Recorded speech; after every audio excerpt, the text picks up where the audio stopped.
مولانا اشرف علی تھانوی اس حدیث کو بہت زیادہ پڑھا کرتے تھے. المسلم من سلم المسلمون من لسانہ ویدہ، مسلمان وہ ہے جس کی زبان اور ہاتھ کے شر سے دوسرے مسلمان محفوظ رہیں. دیکھو اب نیت کر لو، ہم سب نے نا انسان کا بچہ بن کے زندگی گزارنی ہے. اس سے خدا کی قسم بڑی مزے کی زندگی ہوتی ہے. تھوڑے دن لگتے ہیں لیکن لوگوں کی نظر میں آپ کی عزت بحال ہو جائے، عزت بہت ہونے لگتی ہے آپ کی، تھوڑے دن لگتے ہیں.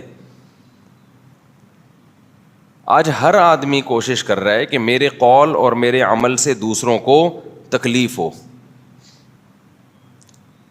اب اسی میں ایک اور چیز ہے، جب کوئی آپ کے یہاں مہمان بن کے آتا ہے، آپ اس کا اکرام اتنا نہ کرنا شروع کر دیں کہ اگلا ٹینشن میں آ جائے، اگلا ٹینشن میں آنا شروع ہو جائے. کھانا سامنے لا کے رکھ دیا، ایک دفعہ کھا لیں بھائی، بہت زیادہ 2 دفعہ کھائیے نا، بس اس سے زیادہ مت پوچھو. یہ کوئی اخلاق نہیں ہے، یہ جہالت ہے، یہ پینڈو پن ہے. اور زیادہ میں کیا بولوں اس کو، یہ پینڈو پن ہے کہ آپ کھا کیوں نہیں رہے، آپ کھائیے نا، یہ کھائیے نا، وہ کھائیے نا. یہ پینڈو پن ہے. پڑھے لکھے لوگوں کا یہ کام نہیں ہوتا. بعض دفعہ یہ ہوتا ہے ہم کسی شہر میں گئے، میرا مقصد اپنے حالات بیان کرنا نہیں ہے، میرا مقصد ہے کہ ہم سب سیکھیں نا یہ چیزیں.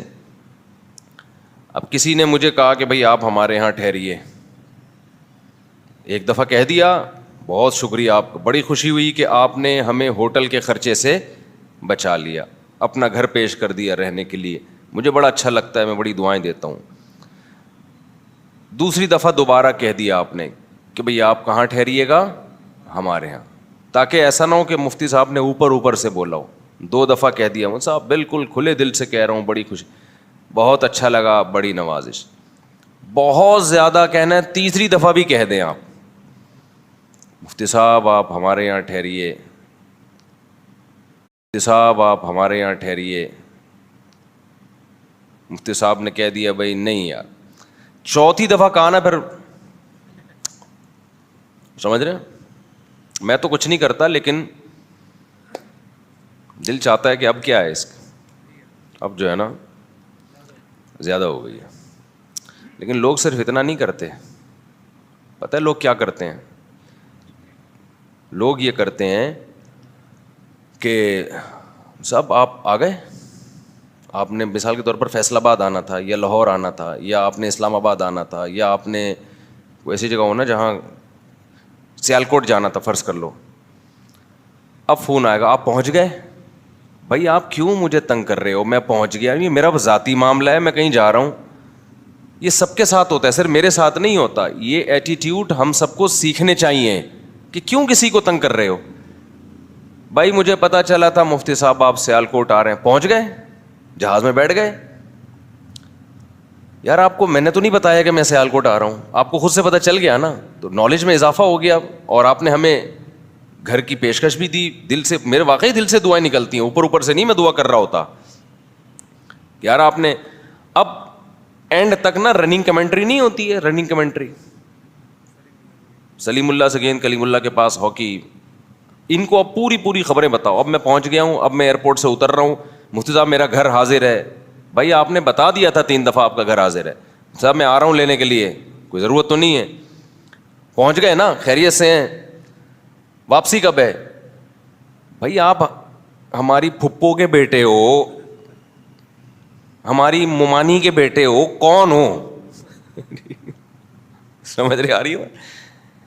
دیکھو میری ذات تو ایک ذات ہے نا، ہم تو ٹہلا بھی سکتے ہیں کسی کو. مقصد یہ ہے کہ یہ من حیث القوم، ہماری قوم کا مسئلہ ہے یہ، اور اس کو اخلاق سمجھتے ہیں. یہ اخلاق نہیں ہے. جہاں اخلاق ہونے چاہیے وہاں ہے نہیں. صحیح ہے نا، جو اخلاق ہونے چاہیے وہاں ہے نہیں. تو یہ محبت نہیں ہوتی، یہ ٹینشن ہوتی ہے. تو یہ اچھا نہیں ہوتا، بار بار پوچھنا. خاندانی لوگوں کی علامت ہوتی ہے، وہ دیکھتے ہیں یار محبت. اچھا پھر جو خاندانی لوگ ہوتے ہیں نا، ایک دفعہ پوچھ لیتے ہیں، پھر دل چاہتا ہے کہ ان کے گھر جائیں ہم، کہ یہ پتہ چل جاتا ہے یہ بندہ ٹینشن دینے والا نہیں ہے. ملتان میں ایک صاحب ہیں، اتنے خاندانی آدمی ہیں، اتنا مزہ. میں جب بھی ملتان جاتا ہوں ان کے گھر ٹھہرتا ہوں میں. اور میں نے ان کو بولا, میں نے کہا یار بہت کم لوگ ایسے خاندانی نظر آتے ہیں ہمیں. کہیں ہم سفر پہ جا رہے ہوں نا, راستے میں ملتان میں اسٹے ہوتا ہے, تو میں ان کو کال کرتا ہوں, میں آ رہا ہوں, ذرا اپنے گھر میں اوپر والا پورشن خالی کر دیں. ٹھیک ہے مفتی صاحب. کسی کو کانوں کان خبر نہیں دیتے کہ کون آ رہا ہے کون جا رہا ہے. اوپر پورشن خالی کیا, پوچھتے ہیں آپ کے ساتھ اکیلے ہیں یا بندے ہیں یا فیملی ہے؟ ہاں بھائی, یہ بھائی آپ کا روم تیار ہے. پھر پتہ کیا کرتے ہیں, اب جیسے رات کو 2 بجے میں پہنچ رہا ہوں تو کہتے ہیں مجھ صاحب میں سو رہا ہوں, یہ کمرہ آپ کا خالی ہے, آپ نے سیدھا اس گیٹ سے اوپر جا کے آرام کرنا ہے, صبح ناشتے پہ ملیں گے. کتنی خوشی ہوتی ہے یار, کیونکہ یہ بھی تو میرے لیے ٹینشن ہے, ایک بندہ میری وجہ سے جاگا ہوا ہے. ابھی میں اسلام آباد سے آ رہا تھا, رات 2-2:30 بجے پہنچا نا ملتان میں, چند پچھلے مہینے کی بات ہے.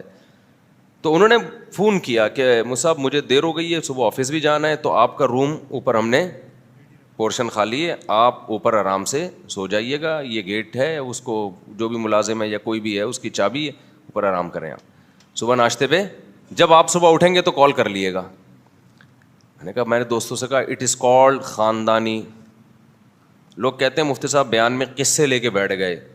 دیکھو وہ بیان ہم بیان کرتے کیوں ہیں؟ عمل سیکھنے کے لیے کرتے ہیں نا, کہ اسلام ہم اپنی زندگی میں لے کر آئیں, اس لیے کرتے ہیں نا بیان. تو جتنے واقعات سے انسان کو سیکھنے کا موقع ملتا ہے اتنا کسی چیز سے سیکھنے کا موقع نہیں ملتا. قرآن نے بھی تو واقعات کتنے بیان کیے ہیں, لقمان علیہ السلام کا واقعہ, موسیٰ علیہ السلام کا واقعہ, ذوالقرنین کا واقعہ. مشرکین مکہ بھی بولتے تھے قصے سنا رہے ہیں قرآن. او بھائی وہ قصے برائے قصے نہیں ہیں, ان قصوں میں کیا ہے؟ سبق ہے. میں کوئی ایسے قصے تھوڑی سنا رہا ہوں کہ ولاگ بنا کے میں واش روم میں بیٹھا ہوا ہوں, اب میں صبح نانی کے جا رہا ہوں, میں ماموں کے جا رہا ہوں. یہ والے قصے دیکھ رہے ہیں لوگ.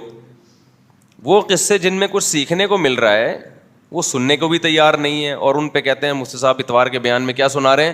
قصے. تو یہ امانت میں خیانت ہوگی اگر میں ان چیزوں کو ہائی لائٹ نہیں کروں گا, کیونکہ لوگ آتے ہیں سیکھنے کے لیے نا, تو سکھانا ہماری ذمہ داری ہے یا نہیں ہے, اور اس نیت سے تاکہ مجھے بھی سیکھنے کا موقع ملے. تو کتنے خاندانی. ایک اور خاندانی کام انہوں نے کیا کیا, اب ہم جب پہنچے تو فجر پڑھ کے پھر ہم سوئے نا, رات بہت دیر ہو گئی, تو 11-11:30 بجے میں اٹھا ہوں. تو انہوں نے بتایا کہ بھئی میسج بھیجا ہوا تھا کہ ناشتے کے لیے فلاں بندے کے ذمے ہیں, اگر تو اس کو آپ کہہ دیے گا. اچھا بھائی ٹھیک ہے. تو میں نے ان کو پھر فون کیا, آپ کہاں ہیں؟ انہوں نے کہا مفتی صاحب مجھے آفس کی دیر ہو رہی تھی, تو اب آپ میرا انتظار کریں گے تو آپ کو آگے دیر ہو جائے گی, تو اگر آپ چلے جائیں اپنی سہولت دیکھیں آپ, کیونکہ کراچی پہنچنا ہے نا, صبح 11 بجے نکلیں گے ٹاپوں ٹاپ, تو رات 12-2 بجے تک کراچی ہم پہنچیں گے. انہوں نے کہا آپ کو دیر ہو سکتی ہے, لہذا کوئی بات نہیں, پھر مل لیں گے کبھی, تو آپ اپنے سفر کو فوکس کریں.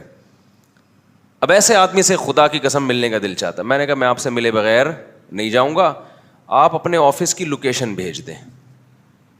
سمجھ رہے ہو بات کو؟ یہ نہیں کہ میں آ رہا ہوں آپ کہاں ہیں. میرے لیے بھی ٹینشن ہے, پتہ نہیں 1 گھنٹے میں پہنچے گا بندہ, 2 گھنٹے میں پہنچے گا, ہمیں وہاں دیر ہو رہی ہے. میں نے ان سے کہا آپ سے میں مل کے جاؤں گا, کیونکہ غیر اخلاقی حرکت ہے یار. ایک آدمی نے آپ کو ٹھکانہ دیا, آپ کے لیے ناشتے کا انتظام کیا, اور دوبارہ پتہ نہیں کب ملاقات ہو اور ہم اس سے ملے بغیر چلے جائیں. تو میں نے کہا دیکھیں میری بھی سہولت اس میں, اب آپ گھر دوبارہ آئیں گے, کام کاج چھوڑ کے, آپ کا بھی نقصان ہے. آپ ایسا کریں آفس کی, ہم نے تو نکلنا ہی ہے نا روڈ پہ ملتان میں, تو ہم آپ سے ملتے ہوئے نکل لیں گے. تو میں نے ان سے کہا لوکیشن بھیج دیں. ناشتہ کیا ہم نے, دبا کے پھوڑا, پراٹھے وراٹھے پھوڑے. میرے ساتھ 2-4 اور علماء تھے, انہوں نے کہا یہ ٹھیک ہے لوکیشن بھیج دیتا ہوں.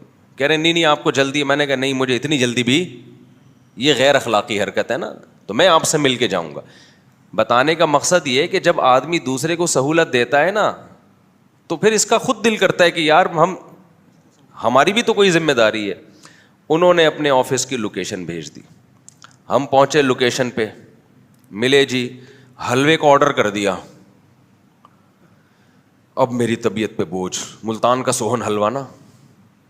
اب میں نے کہا لے بھائی ملتان کا سوہن حلوہ کھانا بھی پڑے گا. آپ کو پتا ہے وہ کتنا ہیوی ہوتا ہے. اب ہم نے کیا ہے اتنا ہیوی ناشتہ, اب یہ عقیدت محبت میں کیا منگوا رہے ہیں؟ ملتان کا سوہن حلوہ. اور پنجاب کے لوگ کھلائے بغیر چھوڑتے نہیں ہیں. میں نے کہا لے بھائی, آخر میں انہوں نے کیا مار دیا, فاؤل. یہ لاسٹ میں نو بال جا رہی ہے, آخری اوور اچھا نہیں ہے, اب کھانا بھی پڑے گا. تو میں نہیں کھاتا بے وقت چیزیں, میری عادت نہیں, پیٹ خراب ہوتا ہے سفر میں, اور کھاتے رہو بس آلتو فالتو پھوڑتے رہو. خیر میں نے کہا اب اتنا انہوں نے اکرام کیا تو اتنا تو چلتا ہے, مجبوری میرے دماغ گھوم رہا ہے نا, حلوہ کھانا پڑے گا, یا اللہ حلوہ کھانا پڑے گا. وہ سون حلوہ تو میرے ہضم ہی نہیں ہوا کبھی آج تک. اللہ کا فضل ہے, یہاں پھر پتہ چلا نو بال نہیں ہے. انہوں نے حلوہ منگوایا تھا پیک, گاڑی میں رکھوا دیا کہ بھئی یہ گفٹ ہے. شکر ہے, ہم نے کہا اللہ تو نے اس مصیبت سے مجھے کب کبھی طاری ہو گئی کہ یہ حلوہ مجھے کھانا پڑے گا. تو میں بیٹھا ہوا ہوں, حلوہ کہاں گیا نا, تو پتہ چلا وہ گارڈوں نے بتایا کہ وہ انہوں نے پیک رکھ دیا, آپ کے لیے گفٹ بھیجا, گاڑی میں پہلے ہی رکھ دیا. کتنی خوشی ہوئی یار, ایسے خاندانی آدمی. یہ مقصد سنانے کا یہ ہے اس پوری تفصیل کہ خاندانی بنو, نہ خود ٹینشن لو نہ دوسرے کو ٹینشن دو. اور ایک بات اور بھی بہت اچھی طرح یاد رکھیں, مہمان کو بھی چاہیے میزبان پہ کبھی بوجھ نہ بنے. مہمان کو چاہیے میزبان پہ کبھی بوجھ نہ بنے. تو اس میں بھی بہت ریلیکس ہو انسان. ہمیں ایسا مہمان اچھا لگتا ہے جو آ کے نا, میرے مہمانوں کا میں آپ کو بتاتا ہوں. ہمارے ایک دوست ہیں لاہور میں, وہ میرے پاس آ گئے مہمان بن کے. میں نے انہیں کہا کہ کبھی کراچی آؤ یار ہمارے یہاں, بڑی پرانی دوستی ہے. اب جب وہ مہمان بن کے آئے نا, میری ملاقات ہوئی, السلام علیکم, میں نام نہیں لوں گا, وہ بیچارہ بولے گا کیا حال ہے بھائی, خیریت, ماشاء اللہ ماشاء اللہ زبردست, اور سناؤ, آ گئے ماشاء اللہ, دفتر میں بیٹھو. اس کے بعد ہم بھول گئے کون آیا ہوا ہے. ہمارے تو بیسیوں کام ہے بھائی, بھول گیا. نہ رات کا پتہ بیچارے نے کیا کھایا ہے, نہ صبح ناشتے کا پتہ. ابھی ایک اور مہمان صاحب آئے ہوئے ہیں, ان کو بھی نہیں پتہ. تو لیکن مجھے پتا تھا کہ اس کو برا نہیں لگے گا, کیونکہ اگر مجھے پتا ہوتا ہے نا یہ ناک پہ مکھی بٹھانے والا آدمی ہے تو میں مہمان بناتا ہی نہیں.